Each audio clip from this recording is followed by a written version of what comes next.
প্রতিদিনের মতো আজকেও চলে আসলাম রান্না করতে। তো চলেন আজকে আমি কি রান্না করব সেটাই আপনাদের সাথে শেয়ার করব। আসসালামু আলাইকুম, হ্যালো এভরিওয়ান, কেমন আছেন সবাই?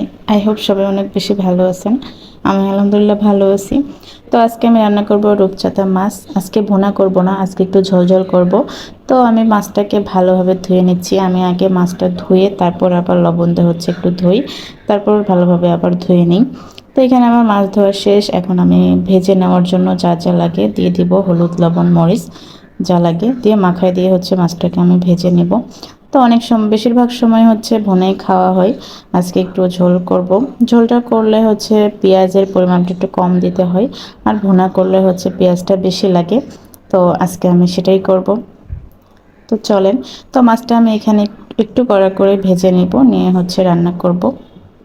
রাতে শুধু বোনাই করব আর কিছু না। আর বাকি মাছটা রেখে দিব কালকে রান্না করার জন্য।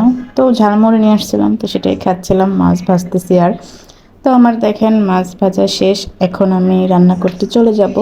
তো প্রথমে আমি তেল দিলাম, দিয়ে এরকম পেঁয়াজ দুইটা কুচি কুচি করে কাটছি, কারণ বেশি পেঁয়াজ দিব না, যেহেতু ঝোল করব সেহেতু দুইটা দিয়ে হবে। তো এখানে ভেজে নিয়ে আমি এখানে একটু মাছের মশলা, গুঁড়া মরিচ, হলুদ লবণ সব কিছু দিয়ে এখানে একটু নেড়ে নিয়ে আমি একটু পানি দিলাম, দিয়ে আবারও কষাবো। এই যে চারটা কাঁচামরিচও দিয়ে নিছি।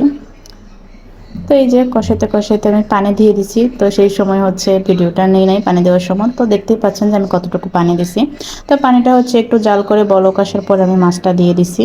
দিয়ে তো বেশ কিছুক্ষণ জাল দিলেই আমার ঝোল রেডি।